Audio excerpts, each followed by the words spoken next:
மெது மெதுவா சூரியன் இருண்டு போகும். सूर्य थोड़ा थोड़ा अंधकार हो जाएगा ऐसा बोला இல்ல, नहीं. தூங்கி முழிச்சு பாப்ப. रात को सो के उठ के सब देखेगा ஹே, மணி எத்தனை? टाइम कितना हो गया. நானும் வயிறெல்லாம் பசிக்கி फिर भूख लगता है. 12 மணி வரைக்கும் தூங்குறோம். 12 बजे सोता. பகலே வரல. अभी दिन आया ही नहीं. நீ கிளாக் எல்லாம் போட்டு சுத்துவ. तू घड़ी पूरा घुमा के देखेगा. சூரியன் வராது. सूर्य नहीं आएगा. புரியுதா உங்களுக்கு? समझा. எப்போ? ये कब? தூங்கி முழிச்சு பாப்ப. सुबह तुम उठ के देखेगा तब. அதான் ஆண்டவர் சொன்னார், इसे प्रभु बोला திருடன் வருகிறது போல நான் வருவேன். सो जैसा आएगा वैसा मैं आऊंगा. இரவில் திருடன் வருகிறது போல रात को चोर ऐसा आएगा जैसा நான் வருவேன்னு சொல்றேன். मैं आऊंगा करके बोला है. சந்திரனில் வெளிச்சம் இருக்காதான். चांद में से प्रकाश नहीं रहेगा. என்ன அர்த்தம்? मतलब क्या है? பவரை கொடுக்கிறவர் सामर्थ्य देने वाला நிறுத்திடுவார். वो रुका देगा. நல்லா புரிஞ்சுக்கணும். बराबर ध्यान दो. அப்ப வானத்திலிருந்து நட்சத்திரம் ஏன் வந்து விழுது தெரியுமா? आकाश से तारागण क्यों गिरेगा? என்ன செய்வாரா? तो क्या करेगा परमेश्वर? நட்சத்திரத்தை வச்சு ताराओं को பூமியின் மேல ताराओं को लेकर வேகமா விழ வைப்பாராம். पृथ्वी पर बहुत जोर से मारेगा जैसा गिरा देगा. என்ன நடக்குமா தெரியுமா? क्या होएगा? இந்த முழு பூமியும் पूरा पृथ्वी அவருடைய சமூகத்துல இருந்து उसका समुद्र से தள்ளுண்டு போயிடும். அப்படியே धक्का मार के चला जाएगा. हटा दिया जाएगा. हटा दिया जाएगा. ஏன் சொல்லு? ऐसा क्यों? வசனத்தை எடுத்து படி, ரொம்ப கொடூரமா இருக்கும். वचन लेके पढ़ो बहुत अच्छा रहेगा. அந்த நேரத்துல மனுஷன் என்னமா பண்ணுவான்? उस समय मनुष्य क्या करेगा? ஒருத்தன் அடிச்சு ஒருத்தன் சாப்பிடுவான். एक को मार के एक खाएगा. அவரை குறை சொன்னவர்கள் கண்டு புலம்புவார்கள். यीशु को बुराई बोला हुआ लोग उसको देख के विलाप करेंगे. ஐயோ, நான் அறியாமல் இருந்தேனே. मैं अनजान से रह गया. வசனம் சொல்லுகிறது மனுஷகுமாரனுடைய அடையாளம் வானத்தில் தெரியும். वचन बोलते हैं मनुष्य पुत्र का जो निशान आकाश में दिखेगा. அவர்கள் அந்த அடையாளத்தை கண்டு புலம்புவார்கள். वो चिन्ह को देख के ये लोग विलाप करेगा. சாத்தா என்ன தெரியுமா செய்வானா? शैतान क्या करेगा? எல்லா ராஜாவையும் கூடுவானா. सभी राजाओं को बुलाएगा. எதுக்கு? काय के लिए? இயேசுக்கு தான் யுத்தம் செய்வோம். यीशु के विरुद्ध युद्ध करने के लिए. நல்லா புரிஞ்சுக்க. बराबर ध्यान दो. அன்னைக்கு என்ன தெரியுமா நடக்கும்? तब लेकिन क्या होएगा? ஆண்டவர் பூமியை அவருடைய சமூகத்துல இருந்து அப்புறப்படுத்துவார். वो पृथ्वी को अपना सन्मुख से हटा देगा. என்ன அர்த்தம் தெரியுமா? क्या होएगा? நான் பூமியை பார்க்க மாட்டேன். अब ये पृथ्वी को नहीं देखूंगा. ஏன்? क्यों? வசனம் சொல்லுது, बच्चों बोलता है அவர்கள் தங்களுடைய அந்த சின்ன பிள்ளைங்க இருக்குல்ல, वो लोग अपने छोटे बच्चों को அந்த பிள்ளைங்களெல்லாம் தூக்கி செவர்ல அடிச்சு கொள்வாங்க. बच्चों लोग को उठा के ना दीवार पे फेंक के मारेगा. இருக்கிறீங்களா? अब लोग है தெரியுதா?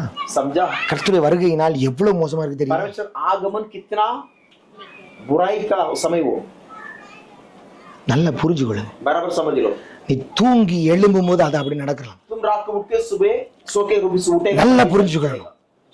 ஏன்னா வசனம் அழகா சொல்லுது, क्योंकि वचन बोलता है மிகுந்த மகிமையோடு வருவார். बहुत महिमा तेज भरा हुआ आएगा. वो பூமியில் உள்ளவர்கள் அதை கண்டு புலம்புவார்கள். पृथ्वी को लोग वो देख के विलाप करेगा. ஐயோ, நான் ஆண்டவரை हाय நேசிக்கலையே. प्रभु को प्रेम नहीं किया. ஐயோ, நான் ஆண்டவரை ஏற்றுக்கொள்ளவில்லை. हाय मैं प्रभु को स्वीकारा नहीं हूं. எவ்வளவோ சொன்னார்களே, कितना बोला वो लोग. மதி இல்லாமல் இருந்து விட்டு मैं बेकल से रह गया. கைவிடப்பட்டவர்களாய் நிற்பார்கள். छोड़ा गया, त्यागा गया रह गए लोग. ஆனா வசனம் சொல்லுது, वचन बोलता है கர்த்தர் வந்து இறங்கி நின்னுட்டு प्रभु उत्तर के आके அந்த சேனைகளுக்கு முன்னால நின்னுட்டு, सैनियों को सामने खड़ा रहे. அவர் தன்னுடைய தேவ தூதர்களுடைய சேனைகளுக்கு முன்னால நின்னுட்டு वो अपना देवदूत सैन्य उन लोगों के सामने யுத்த खड़ा வீரனா நிப்பாராம். रहे. युद्ध सैन्य के जैसा रहेगा. கொஞ்சம் யோசனை பண்ணி பாரு. फिर देखो இயேசு यीशु யுத்த வீரனா நிப்பாராம். जो युद्ध शूरवीर जैसा रहेगा. அவருடைய தேவ தூதர்கள், उसके साथ देवदूत लोग. தேவதூதன் எப்படிப்பட்டவன்? देवदूत कैसे वाला लोग हैं? ஒரு தேவதூதன் एक देवदूत ஒரு ராத்திரியில एक रात्रि 1,85,000 பேரை போட்டு தள்ளுறான். 1,75,000 सैनिक लोग को मार डाल देता. ஒரு ராத்திரியில. एक रात्रि में அப்படிப்பட்ட தேவதூதர்கள் வந்து இயேசுவோட நிக்கிறாங்க. इतना बड़ा ऐसा अनेक देवदूत देश के साथ रहेगा. அப்ப கர்த்தர் என்ன பண்ணுவாராம் தெரியுமா? तब क्या करेगा? அந்த சேனைகளுக்கு முன்னால நின்னுட்டு सैनिक के सामने खड़ा रहेगा. சத்தமிடுவாராம். वो गर्जन करेगा. आवाज. கர்த்தருடைய சத்தம் எப்படி இருக்கும்? प्रभु का आवाज कैसा? வனாந்தரத்தை யாத்திரை பண்ணும். वो निर्जन प्रदेश हिला देगा. நல்லா புரிஞ்சுக்கணும். கர்த்தருடைய சத்தம் இட்டு முழக்கத போல இருக்கும். परमेश्वर आवाज ना बिजली का आवाज जैसा है. அப்ப சத்தமிடுவாராம். तो ऐसा आवाज करेगा. உடனே சாத்தம் என்ன பண்ணுவானா? इधर क्या करेगा? பயந்து ஓடி போய் எல்லா ராஜாவையும் கூட்டுவான். डर के मारे जाके सब राजाओं को बुला के எல்லா ராஜாவும் வாங்கலாம். सभी राजाओं को जाओ. எப்படி நீங்க பரலோகத்துக்கு போக முடியாது? ऐसे तुम सब जाने वाले नहीं है. நீங்க எல்லாரும் அடிக்க வந்திருக்கீங்க. உங்களுக்கு ஒரு வழியே கிடையாது. तुम दूसरा पर्याय नहीं है अभी. ஒழுங்கா வந்து சண்டைக்கு வா. आओ झगड़े के लिए आ जाओ, मारा मारी के लिए आ जाओ. உங்களுக்கு ஒரு வழி கிடையாது. तो दूसरा पर्याय नहीं तुम्हारा. சூரியன்ல இருந்து ஒளி இல்ல. अभी सूर्य से நீ प्रकाश இருள இருந்து சாவாதடி என் கூட வா. तो अंधकार मरेगा उससे तो मेरे पास आ. நல்லா புரிஞ்சுக்கொள்ளுங்க. बराबर ध्यान दो. அது அவ்வளவு பயங்கரமா இருக்கும். इतना कितना महा कठिन दिवस है। அப்படி நாவுகள்லாம் उनका जीभ से அவருக்கு ஏத்து முன்னாடி நிக்கிறவங்களுடைய நாவுகள் எல்லாம் यीशु का सामने ये विरोधी लोग का जीभ सब வாய்க்குள்ளேயே அழுகி போயிருமா. अपना मुंह का अंदर अपना जीभ सड़ जाएगा। அவருடைய சரீரம் எல்லாம் वो लोग का शरीर எலும்புதான் இருக்கும், உருகி போயிருமா. पूरा हड्डी रहेगा, बच से पिघल जाएगा। எப்படி யுத்தம் நடக்கும் பாரு, ये कैसा युद्ध रहेगा समझो, எப்படி நடக்கும் பாரு. युद्ध कैसा रहेगा अभी। ஆனா ஆண்டு சொல்றாரு, प्रभु बोलता है ஆதலால் इसलिए நீங்கள் இப்பொழுதே तुम अभी से உபவாசத்தோடும் उपवास करके அழுகையோடும் रड़के रोके புலம்பலோடும் विलाप करके உங்கள் முழு இருதயத்தோடும் अपना पूरा मन से என்னில் திரும்புங்கள் என்று मेरा पास मन फिरो करके। யார் சொல்லுகிறா? कौन कहता है? கர்த்தர் சொல்லுகிறார். प्रभु कहता है। யார் சொல்லுகிறா? कौन कहता है? யோவான் 2:12 கர்த்தர் சொல்லுகிறார். योहान 2:12 में परमेश्वर कहता है। இயேசு எப்போ வருவாரு? यीशु कभी आएगा? நீ தூங்கி எழுந்தாலும் வந்து நிப்பாரு. तुम सोएगा ना तब आएगा। அதனால விழித்திருந்து ஜெபம் பண்ணுங்கன்னு इसलिए சொல்றாரு. बोलते जागते रहो, प्रार्थना करो। நல்லா புரிஞ்சுக்கணும். बराबर ध्यान दो। ஆண்டவர் சொல்றாரு प्रभु பாருங்களேன், कहता है, நீதிமொழி 8:23 இப்பதான் அந்த மேட்ரு வந்துரும். अभी मैं वचन में आता हूँ, नीति वचन 8 में 23 23। பாருங்க ஆண்டவர் சொல்றாரு, नीति वचन 8 में 23। கொஞ்ச நேரம் சரியா? थोड़ा நீதிமொழி 8:23 ஆண்டவர் சொல்றாரு, नीति वचन 8 में 23 पढ़ता हूँ। ஆ मैं सदा से वरन आदि ही से पृथ्वी की सृष्टि से पहले ही से ठहराई गई हूँ। ஹல்லேலூயா. ஆண்டவர் சொல்றார், प्रभु कहता है பூமி உண்டாகும் முன்னும். पृथ्वी की सृष्टि से पहले। யார் பேசுறா? ஞானம் பேசுது. ये कौन बोलता है? ज्ञान बोलता है। பூமி உண்டாக்கும் முன்னும் पृथ्वी की सृष्टि से ஆதி முதற்கொண்டும் आदि ही से அனாதியாய் सनातन நான் मैं அபிஷேகம் பண்ணப்பட்டேன். मैं ठहराई गई हूँ। சொல்றது யாரு? बोलने वाला कौन? ஞானம். நல்லா புரிஞ்சுக்க. ज्ञान बोलता है। அபிஷேகம் பண்ணினது யாரு? अभिषेक कौन किया उसको? தெய்வம். परमेश्वर। நல்லா புரிஞ்சுக்கணும். बराबर ध्यान दो। எதுக்கு? काय के लिए? எதுக்கு? काय के लिए? இந்த ஞானத்தை கொண்டுதான் ये ज्ञान से இந்த உலகத்தை நான் உருவாக்க போறேன். अभी पृथ्वी सबको बनाने वाला हूँ। எந்த ஞானத்தை? ये कौन सा ज्ञान? அவர்ல இருந்து ஒண்ணு வெளியே வந்து நினைச்சு பாரு. परमेश्वर से निकला ना एक ज्ञान। அதை கொண்டுதான் உலகத்தையே உருவாக்க போறாரு. वो ज्ञान से पूरा पृथ्वी सबको ஆனா बनाने வழி அழகா வசனம் சொல்லி பாருங்க, बोलता है। देखो, ஆதி முதற்கொண்டும் आदि ही से அனாதியாய் सनातन कालों से நான் அபிஷேகம் பண்ணப்பட்டேன். मैं अभिषेक किया गया हूँ। நல்லா புரிஞ்சுக்கணும். ध्यान दो। இப்போ अभी देखिए, இப்ப இயேசுவை எதற்கு ஆண்டவர் இயேசுவை கொண்டு உலகத்தை உண்டாக்கணும்? परमेश्वर क्यों यीशु के द्वारे सृष्टि करना है पृथ्वी को? அப்படி நம்ம யோசிக்கலாம்ல. ऐसा हम सोचेंगे ना? இயேசுவை கொண்டு மாத்திரம் எதற்கு உலகத்தை உருவாக்க வேண்டும்? क्यों यीशु को इस्तेमाल करके यीशु के द्वारे क्यों सृष्टि करना है? யோசிக்கலாம், யோசனை வரும்ல. हमको सोच आएगा ना? என்ன நடக்கு பாருங்க. क्या होता है देखिए, யோவான்ல சொல்லும்போது அழகா சொல்றாரு, कुरान में कहता है, பிதாவே पिता உலக தோற்றத்துக்கு முன்பாக पृथ्वी का सृष्टि से पहले நீர் என்மேல் அன்பாய் आप இருந்தபடியால் मुझ पर जो प्रेम किया था, நீர் எனக்கு மகிமையை தந்தி. इसलिए आप मुझे महिमा दिया। நல்லா புரிஞ்சுக்கணும். ध्यान दो। ஆண்டவர் प्रभु பிதாவாகிய தேவன் पिता परमेश्वर அவருடைய பிள்ளையாகிய वो अपना बेटा, இந்த ஞானத்தின் மீது ये जो ज्ञान पर அன்பாய் இருந்தார். वो प्रेम से था। அந்த ஞானத்துக்கு वो ज्ञान को தன்னுடைய மகிமையை கொடுத்தார். अपना महिमा दिया। மகிமை என்னது? महिमा बोल मतलब क्या है? போன வாரம் பாத்தீங்கன்னா மகிமை என்னது? गिरफ्तार देखा था ना, महिमा बोले तो क्या है? தெய்வத்தோடு இருக்கிறதுக்கு பேரு மகிமை. परमेश्वर साथ रहना वो महिमा। மகிமையில பிரவேசிப்போம்னா தெய்வத்தோடு இருக்க போறோம்னு அர்த்தம். महिमा में प्रवेश करेंगे मतलब परमेश्वर साथ रहेंगे। அப்ப என்ன பண்ணாரா? क्या किया था? பிதாவாகிய தேவன் என்ன பண்ணிட்டார் தெரியுமா? पिता परमेश्वर क्या किया? அவருக்கு மகிமை எப்படி கொடுத்தார் தெரியுமா? उसको महिमा कैसा दिया? இப்போ பிள்ளைக்கு மகிமை எப்படி கொடுப்பேன்? अभी तुम तुम्हारा बच्चा को महिमा कैसा देगा? தூக்கி उठा के இடுப்புல வச்சுக்கோ. गोद में रखेगा। அர்த்தம் புரியுதா உனக்கு? समझा? அதே போலதான் उस तरह இவர் என்ன, ஏன்னா பிள்ளை மேல நீ அன்பா இருக்குல்ல, ये क्या क्या कैसे जैसे तुम अपना बच्चों में प्रेम करते हो, உண்மையா இல்லையா? தூக்கி மடியில வச்சுக்கிற கொஞ்சிக்கிறல்ல, बच्चा उठा के है ना लाडला करते ना, ஏன்? क्यों? அன்பா இருக்கு. प्रेम से रहते हो। நல்லா புரிஞ்சுக்க. அதே போல பிதாவாகிய தேவன் ऐसा पिता परमेश्वर இந்த ஞானத்தின் மேல அன்பா இருந்தபடினா जब ज्ञान पर प्रेम से रहा, इसलिए அந்த ஞானத்தை தூக்கி वो ज्ञान को उठा के அவர் மடியில வச்சுட்டார். अपना गोद में रख दिया। உங்களுக்கு விளங்குதா? अभी समझा? கோதுமை என்னது? மடி நினைக்காத, மார்பு. गोद म्हणजे अपना छाती, इधर नहीं छाती. இங்கிலீஷ்ல வேற சொல்லுங்க, போஸ்டம் சொல்லிருக்கோம். इंग्लिश में बोसम करके दिया रहेगा. என்ன அர்த்தம்? மார்பு. मतलब वो छाती में. அவ ஏன் இதை சொல்ல வர அப்படின்னா, क्यों बताता हूँ? பிதாவை நீ தரிசிக்கும் போது तुम दर्शन पाते समय ஒழுங்கா பாரு, बराबर देखो. நீ பாக்குறது பிதாவான்ட்டு तुम जो देखते हो पिता के. சத்தியமா அடிச்சு சொல்றேன், बोलता हूँ. நீ பாக்குறது பிதாவா இருந்தா तुम जो देखते हो पिता रहेगा तो அவ மார்பை உற்று பார்த்துன்னு வச்சுக்கேன், उनका छाती तुम देखेगा ना, இயேசு தெரிவார். उसमें यीशु दिखेगा. தெரியலன்னா எங்கேயோ உன் தரிசனத்துல பிரச்சனை இருக்குன்னு वहां पे यीशु नहीं दिखता तो तुमसे दर्शन में कुछ तो कमी घटी है. கடுபடி. உங்களுக்கு வழங்குதா? ரகசியத்தை புரிஞ்சு கொள்ளுங்க. रहस्य समझो. அப்போ அவர் என்ன பண்ணாரா? மகிமையை கொடுத்தாராம். मुझे परमेश्वर अपना महिमा को दिया. அந்த ஞானம் இங்க வந்து நின்னுட்டு சொல்லுது, वो ज्ञान इधर आके खड़ा रह के बोलता है. அவருடைய சீசர்களை ரொம்ப அன்பு கூர்ந்துச்சாம். अभी वो ये अपना चेलों से बहुत प्रेम रखता है. தாங்க முடியல. वो सहन नहीं कर पाता. ஐயோ என் பிள்ளைகளை விட்டு போறேனே, ये मेरा बच्चा छोड़ के என் சீசர்களை விட்டு போறேனே, शिष्य छोड़ के जाता हूँ. என்ன செஞ்சா அந்த ஞானம்? तो वो ज्ञान क्या बोला? ஆண்டவரே, प्रभु வசனம் சொல்லுது, நான் என்னுடைய மகிமையை யாருக்கும் கொடுக்க மாட்டேன். बच्चा बोलता है मैं मेरा महिमा किसको नहीं दूंगा. இயேசு சொல்றாரு, यीशु बोलता है நீர் எனக்கு தந்த மகிமையை आप मुझे दिया हुआ महिमा को நான் मैं இவர்களை நேசிக்கிறபடினா, इन लोग प्रेम करता हूँ इसलिए, அன்பு கொடுக்கிறபடினா मैं प्रेम करता हूँ इसलिए இவர்களுக்கு கொடுக்கிறேன். मैं इनको दे देता हूँ. விளங்குதா? समझा? விளங்குதா? समझा? கர்த்தர் தன்னுடைய மகிமையை யாருக்கும் கொடுக்க மாட்டார். परमेश्वर अपना महिमा किसको भी नहीं देता है, ஆனா लेकिन அவர் நேசிக்கிறவர்களுக்கு वो जिस पर प्रेम करता है அந்த மகிமையை கொடுக்கும். उनको महिमा देता है. ஏன் தெரியுமா? क्यों? வசனத்துல அவரே சொல்றாரு, जिसमें वो बोलता है அவர்களும் என்னோடு இருக்கும்படியா वो लोग भी मेरे साथ रहने के लिए நான் என்னுடைய மகிமையை அவர்களுக்கு கொடுப்பேன். दिया है. So, इसलिए நாம हम கர்த்தரோடு இருக்கணும்னா प्रभु के साथ रहना है तो கர்த்தர் परमेश्वर நம்ம மேல் அன்பு கூற வேண்டும். हमसे प्रेम करना है. ஹalleluya. அதனாலதான் அவர் ஜீவனே கொடுத்தார். इसलिए वो जीवन भी दे दिया. நீ புரியாம உட்கார்ந்துட்டு இருக்காத, तुम समझा ही नहीं. நல்லா புரிஞ்சுக்கிட்டீங்கன்னா இந்த வசனம் உங்களுக்கு வெளியே बराबर समझो. புரியுதா? இப்ப நம்மளா யாரு? हम लोग कौन है? மகிமையை பெற்றவர்கள். महिमा प्राप्त किया हुआ लोग है. நல்ல நீங்க இந்த காரியத்தை நீங்க விளங்கிக்கணும். बराबर ध्यान दो. இப்ப இதுல இது வேண்டாம், இன்னொரு காரியத்தை பார்ப்போம். और एक कार्य देखेंगे. நீதிமொழி 8:23 नीति वचन 8:23 में ஆண்டவர் இப்படியே அந்த காரியத்தை இப்படியே சொன்ன ஆண்டவர், इस कार्य कैसे बोलते आता है यीशु. இந்த பூர்வ நாட்கள் முன்னாடி என்ன நடந்துச்சு அப்படின்னா, पूर्व दिनों में क्या हुआ था? என்ன நடந்து பாருங்களேன். क्या हुआ था?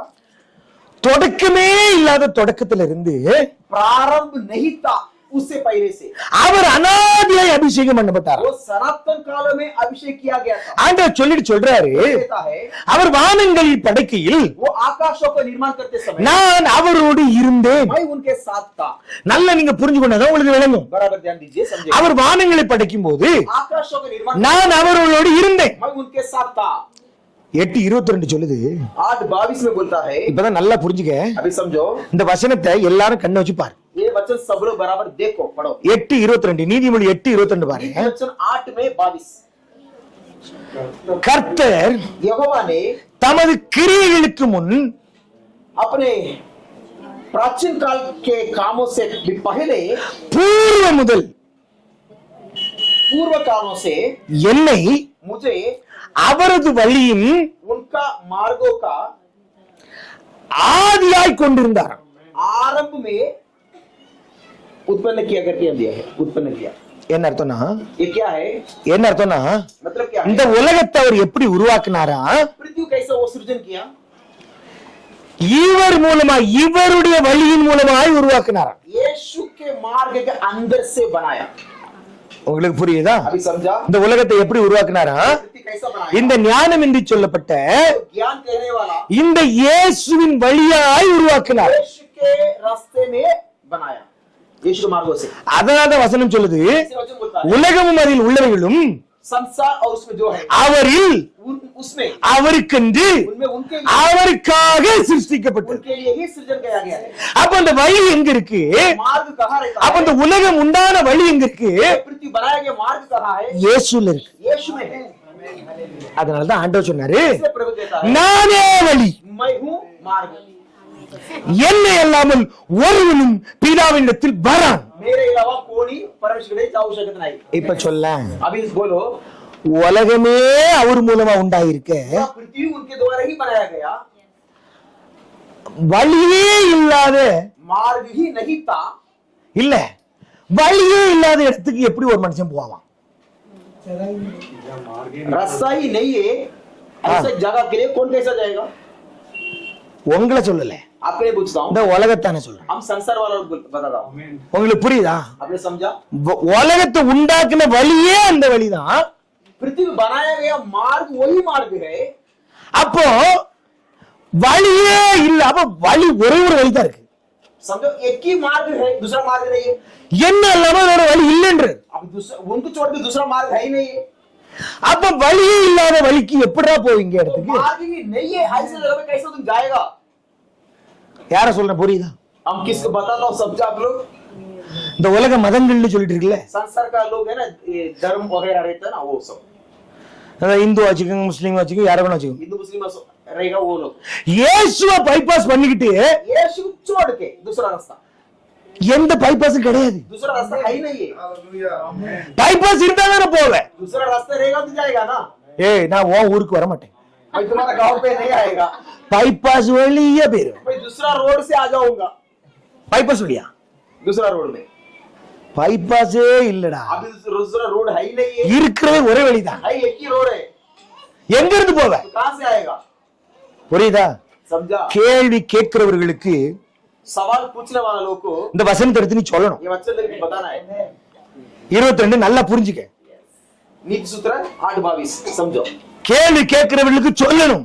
सवाल पूछने वाला को बताना है. உலகமே அவர்ல உண்டாயிருக்க पृथ्वी पूरा उनमें से ही बन गया. பரலோகத்துக்கு இன்னொரு வழியா வச்சிருப்பாரு, क्या स्वर्ग के लिए दूसरा रास्ता रखेगा वो? இன்னொரு வழியா வச்சிருப்பாரு. स्वर्ग के लिए दूसरा रास्ता रखेगा वो? அவர்தான் வழி. वही है मार्ग. அதனாலதான் ஆண்டவர் திருப்பி திருப்பி சொன்னார், इसलिए पूरा फिर से बोलता है, நானே வழியும் சத்தியமும் ஜீவனுமாய் இருக்கிறேன். मैं हूँ मार्ग, सत्य और जीवन बोलता है. நல்லா நீங்க புரிஞ்சுக்கணும். बराबर ध्यान दे, என்ன பூர்வ முதல் क्योंकि सनातन कालों से அவர்தான் வழி. वही मार्ग है. அந்த வழியின் வழியா தான் இந்த உலகத்தை वो படைக்கிறார். मार्गों से पृथ्वी बनाया गया. அப்ப என்ன பண்ணாரா? तो फिर क्या किया? இந்த ஞானத்தை ये जो ज्ञान को தூக்கி उठा के அபிஷேகம் பண்ணி अभिषेक करके முறையா ஞானம் पहला ज्ञान ராஜாவா மாதிரி உட்கார்ந்துருக்கு. राजा बन के बैठ गया. யாரு? कौन ये? இப்போ अभी देखो, இப்ப நான் ஒரு வீட்டுல நான் இருக்கேன், अब से मैं घर पे रहता हूँ, என் கீழே 10 பேர் இருந்தா हमारा आज कहीं से 10 लोग है, என்னைய ராஜான்னு சொல்லலாம், हमको राजा बोलेंगे, இல்ல கடவுள்னு சொல்லலாம். नहीं तो भगवान बोलेंगे. இல்ல உண்மையா இல்லையா? बराबर ना? யாருமே இல்லல்ல. कोई भी है ही नहीं है. யாருமே இல்லாத கடையில யாருக்கு பாட்டி யாத்திரை? कोई नहीं. दुकान में किसके लिए चाय बनाते हो? புரியுதா இல்லையா? बराबर ना? அந்த மாதிரி நீங்க நினைப்பீங்க, ऐसा आप सोचेंगे, ஆனா அவர் அப்படி இல்ல. लेकिन वो ऐसा नहीं है. அவர் என்ன பண்ணாரா? वो क्या किया? அவர் முறையா ஆண்டவர், पहला प्रभु, நான் கடவுள் அப்படிங்கிற ஸ்தானத்துல मैं परमेश्वर का स्थान, ऐसा स्थान से சிங்காசனத்துல அமர்ற वो सिंहासन में बैठा है. அமர்ந்து बैठ के அவர் மூலமாய் उनके द्वारे இந்த உலகத்தை ये पृथ्वी को உருவாக்குகிறார். वो सृष्टि करता है. வசனம் அழகா சொல்லுகிறது. वचन बोलता है, தமிழ்ல செல்ல பிள்ளைன்னு சொல்லியிருக்கோம், हमारा भाषा में लाड़का बेटा करके लिखा है, இங்கிலீஷ்ல इंग्लिश में மாஸ்டர் கிராஃப்ட்மேன் சொல்லியிருக்கோம். वो सर्वोच्च सृष्टिकर्ता करके. புரியுதா உங்களுக்கு? எப்படின்னா कैसा है? ஒவ்வொன்னும் एक एक இப்படிதான் இருக்கணும், ऐसा ही रहना है, இப்படிதான் இருக்கணும். ऐसा ही रहना है. சூரியன்னா இப்படிதான் இருக்கும், सूर्य बोले ऐसा நட்சத்திரம்னா இப்படிதான் இருக்கும், சந்திரன்னா இப்படிதான் இருக்கும், பூமின்னா இப்படிதான் இருக்கும், கடல்னா இப்படிதான் இருக்கும். समुद्र ऐसा है. உங்களுக்கு புரியுதா? ஒவ்வொன்னும் இப்படி இப்படி இப்படி இப்படி, மலைன்னா இப்படிதான் இருக்கணும், செடினா இப்படிதான் இருக்கணும், மனுஷன் ஒவ்வொன்னும் இப்படி இப்படி இப்படி இப்படி இருக்கணும்னு அவர்தான் எல்லாவற்றிற்கும் மாஸ்டரா இருந்தார். सब चीजें ऐसे ऐसे ऐसे रूप से रहना करके उसका நல்லா புரிஞ்சுக்கணும். नियोजन उसने किया था. पहला ஒவ்வொன்னையும் அவர் உண்டாக்குறார். हर एक को उसने सृजन किया. அபிஷேகம் அப்படின்னா अभिषेक मतलब ராஜாவாய் மாறுகிறது. वो राजा करके होना. நல்லா நீங்க புரிஞ்சுக்கணும். बराबर ध्यान दीजिए, ஏன்னா எல்லா திட்டங்களையும் போட்டு முடிக்கிறவர் क्योंकि सभी नियोजन करके करने वाला நம்முடைய ஆண்டவர். हमारा प्रभु है. அப்போ அனாதியில ஒவ்வொரு திட்டமா போடுறாரு. तो सनातन कालों से एक एक नियोजन करता है वो. உங்களுக்கு புரியறவங்களுக்கு தான் தெரியும், आप लोग समझने वाला समझेगा, ஞானம் உள்ளவங்க பிள்ளைகளுக்கு உங்களுக்கு புரியும். ஒரு சிலது ज्ञान रहने वाला लोग की समझेगा. நித்தமும் என்ன பண்ணாரா? 30ஆம் வசனத்துல हर दिन क्या करता है? इसमें 30 वचन में அவருடைய उनका அவருடைய அந்த சமூகத்துல மனமகிழ்ச்சியா இருந்தாராம். उनका सन्मुख बड़ी आनंद से रहता था. आनंद எப்பொழுதும் மனமகிழ்ச்சியா இருந்தாராம். उसके सामने साथ कभी भी आनंदित रहा था। அவர் சமூகத்துல களி கூர்ந்தாராம். उसके प्रतिदिन मैं उसकी प्रसन्नता थी। எப்படி தெரியுமா சொல்லுங்க பாப்போம். कैसा था वो? சொல்றேன் பாருங்களேன். देखिए, வானங்களை உண்டாக்குறார், आकाशों को सृजन करता है, ரெண்டு பேரும் பாக்குறாங்க. वो दोनों भी दिखता है। ஓ, வானம் என்ன அழகா இருக்கு. कितना अच्छा है। ரெண்டு பேருக்கும் ஒரே சந்தோஷம். पिता यीशु दोनों को बहुत आनंद हो गया अभी। உங்களுக்கு விளங்குதா? समझा? நித்தம் ஒரு சமூகத்துல என்னன்னா பைபிள் இங்கிலீஷ் சொல்லுங்க டே பை டே. मतलब हर दिन रोज रोज एक டே பை டே. एक முத நாள்ல என்னத்தை உண்டாக்குனாரு? पहले दिन क्या बनाया? வானங்களையும் பூமி சிருஷ்டித்தாருன்னு படிக்கிறோம்ல. सृजन किया था। அப்ப நித்தமும் மன மகிழ்ச்சியா இருந்தாரா டே பை டே. आनंदित रहा था रोज रोज रोज। ஒன்ன படிப்பாங்க, एक बनाएगा, அது உங்களுக்கு சந்தோஷமா இருக்கும். फिर वो देख के बहुत खुश हो जाएगा। அப்ப தெய்வம் பாப்பாரு. फिर परमेश्वर देखता है, தெய்வம் परमेश्वर देखता है நல்லது என்று கண்டா. ये बहुत अच्छा करके देखा। உங்களுக்கு புரியுதா? समझा? புரியுதா? வார்த்தை புரியுதா? சூரியனை படிப்பாங்க. सूर्य को बनाता है, ஓ, ओ நல்லா இருக்குப்பா, बहुत अच्छा है, நல்லது என்று கண்டா. बहुत अच्छा करके देखा। சமுத்திரத்தை உண்டாக்குவாங்க. समुद्र को बनाएगा, ஓ, हाँ என்ன அழகா இருக்கு, कितना अच्छा है, நல்லது என்று बहुत கண்டா. अच्छा है। உங்களுக்கு புரியுதா? आप लोग समझा? ரெண்டு பேரும் சேர்ந்து वो दोनों मिलके உலகத்தை உண்டாக்கி உண்டாக்கி पृथ्वी को बना बना के மகிழ்ந்தாங்களாம். वो आनंदित में रहा, ஒவ்வொரு நாளும் மகிழ்ந்தாங்களாம். हर दिन आनंदित में रहा। நல்லா புரிஞ்சுக்கணும். बराबर समझो। நீங்க புரிஞ்சுக்கிட்டாதான் आप लोग समझो, உங்களுக்கு இந்த காரியங்கள் புரியும். आप लोग कार्य समझेगा। அதான் ஆண்டவர் சொல்றாரு, इसलिए प्रभु कहता है, பிள்ளைகளை நீங்கள் எனக்கு செவி கொடுங்கள். बच्चों तुम मुझे कान लगाओ। வசனம் ரொம்ப அழகா சொல்லுது. बच्चों बहुत अच्छा बोलता है। வெளிச்சம் உண்டாக கடவுதுன்னு சொல்றாரு. प्रकाश हो बोला, வெளிச்சம் உண்டாயிற்று. प्रकाश हो गया। கொஞ்சம் யோசனை பண்ணி பாரு. थोड़ा सोच के देखो, ஒரு வீடு கட்டுறதுக்கு டிசைன் போடலாம், एक घर बनाने के लिए डिजाइन कर सकते हो, உண்மையா இல்லையா? बराबर ना? ஏ, வெளிச்சத்துக்கு நீ என்ன டிசைன் போடுவ? प्रकाश को कौन सा डिजाइन बनाएगा? என்ன டிசைன் போடுவ? कौन सा डिजाइन बनाएगा? வெளிச்சத்துக்கே டிசைன் போட்டவர் प्रकाश को ही डिजाइन बनाया हो परमेश्वर, நம்முடைய ஆண்டவராகிய இயேசு. हमारा प्रभु यीशु है। உங்களுக்கு புரியுதா? आप लोग समझा? ஏன்னா வெளிச்சம் கிடையாது, क्योंकि प्रकाश पहले नहीं था, வெளிச்சத்தை உண்டாக்குறாங்க. अब प्रकाश को बनाता है। வெளிச்சம் உண்டாக கடவுள், வெளிச்சம் உண்டாயிற்று. प्रकाश हो बोला तो प्रकाश बन गया। வெளிச்சத்தை பாக்குறாங்க. अब प्रकाश को देखा है, ஓ, என்ன அழகா இருக்கு. वो कितना अच्छा है, ரெண்டு பேருக்கும் ஒரே वो சந்தோஷம். दोनों बहुत खुश हो गया। ஹல்லேலூயா. வசனம் புரியுதா? वचन समझा? இப்படி ஒன்று ஒன்றாய் ऐसे உருவாக்குறாங்க. एक एक बनाता है। ஆகாய விரிவு அப்படிதான் உண்டாக்குறாங்க. புல் பூண்டுகள் அப்படிதான் உண்டாக்குறாங்க. वनस्पति झाड़ू घास सब भी वही से बनाता है। அதான் வசனம் சொல்லு பாருங்க, इसे वचन कहता है, நானே புத்தி, मैं हूँ ज्ञान, நானே மெய் ஞானம். मैं हूँ सच्चा, மெய் ஞானம் என்னுடையது, सच्चा ज्ञान मेरा, என்னாலே அதிகாரிகளும் பிரபுகளும் मेरे से अधिकारी प्रभु लोग, பூமியில் உள்ள சகல நியாயாதிபதிகளும் पृथ्वी का सभी न्यायाधीश लोग ஆளுகை செய்கிறார்கள். राज करता है। தீமையே கர்த்தருக்கு பயப்படக்கூடிய பயம். தீமையை வெறுப்பதே बुराई को तिरस्कार करना परमेश्वर को கர்த்தருக்கு பயப்படும் பயம். நல்லா புரிஞ்சு கொள்ளுங்க. दुष्टता को तिरस्कार करना वो परमेश्वर का भय मानना है। ஓ, ஆண்டவர் சொல்றார், प्रभु कहता है, ஒவ்வொன்றையும் हर एक को நேர்த்தியாய் செய்தவர் बराबर बनाया, கடைசியில மனுஷனை உண்டாக்கி आखिर मनुष्य को बना के அவருடைய அந்த மனு புத்திரர்களோடு वो अपने मनुष्य पुत्रों के साथ ஆனந்தம் அடைந்தாராம். आनंदित रहा। அந்த வசனத்தை ஃபுல்லா போய் படிங்க, நேரம் இல்ல. पढ़ के देखो, घर पे बैठ के ஆனந்தம் அடைந்தாராம். आनंदित रहा। யார் கூட நடந்து? ये किसके साथ चल? மனு புத்திரர்களோடு, मनुष्य के पुत्रों के साथ, அவர்களோடு நடந்து ஆனந்தம் அடைந்தாராம். उनके साथ चल के आनंदित रहा। அதனாலதான் பகலின் குளிர்ச்சியான வேளையில் इसलिए सुबह का ठंडगार हवा में समय में ஆதாமோடு आदम के साथ கர்த்தர் நடந்தார். प्रभु परमेश्वर चलता था, கர்த்தர் உலாவினார். परमेश्वर फिरता था। என்னவா சந்தோஷப்பட்டாராம். क्या है वो? आनंदित रहा था। என்ன மாதிரியே இருக்கிறான் பாரு, ये कितना अच्छा है, मेरा जैसा है वो, என்ன மாதிரியே मेरे जैसे है। இருக்கிறான் பாரு. ஆதாமில் आदम, கர்த்தர் தன்னை பார்த்தார். आदम में परमेश्वर खुद को देखा। ஹல்லேலூயா. என்ன விளங்கணும் தெரியுமா? நீங்க इसमें क्या समझेगा आप लोग को? உங்கள்ல आप लोग में இயேசு அவரை பார்க்கணும். यीशु उनको देखता है। உங்கள்ல இயேசு அவரை பார்க்கணும். आप में यीशु उनको देखता है, பார்க்கணும். देखना है। விளங்குதா உங்களுக்கு? समझा? அப்ப நாம என்ன மாதிரியான வாழ்க்கையை வாழ்றோம்? तुमने कैसे जिंदगी जीता हूँ? தேவ பிள்ளைக்கு நீங்க தெளிவளிக்குங்க. यो आप लोग बराबर समझो, கர்த்தரால கூடாத காரியம் என்று ஒன்று கிடையாது. परमेश्वर से असंभव बात कुछ भी नहीं। அந்த ஞானம் वो जो ज्ञान தன்னுடைய வல்லமையை கொண்டு, अपना सामर्थ्य से, அந்த மாற முடியாத அந்த வல்லமையை கொண்டு जो बदलता नहीं वो सामर्थ्य से இன்னொரு வல்லமையாய் மாற்றி और उस सामर्थ्य को बना के இந்த உலகத்தை உருவாக்கி पूरा கொடுத்தது. संसार को बना के दिया। அந்த ஞானத்தின் மூலமாய் वो जो ज्ञान से இந்த சபையில நம்ம வந்து உட்கார்ந்துருக்கோம். ये जो कलिसिया में हम आके बैठा हूँ, ஹல்லேலூயா. இன்னைக்கு அழகான நேரம். आज बहुत अच्छा समय है। நம்ம எல்லாம் இந்த அழகான இந்த ராபோஜனத்துல உட்கார போறோம். हम सभी अपने ये प्रभु जो बैठने वाला है, தேவ பிள்ளைகள் प्रियो எல்லாரும் ஒரு நிமிஷம் எழுந்திருந்து सभी लोग थोड़ा उठ के खड़ा रह के நம்மளை நாமே ஆராய்ந்து பார்ப்போம். हम अपने आप को परख के देखेंगे। இப்பொழுது நாம் ஜெபிப்போம். अभी हम प्रार्थना करेंगे। ஆண்டவர் நம்மோடு பேசினார். प्रभु हमारे साथ बात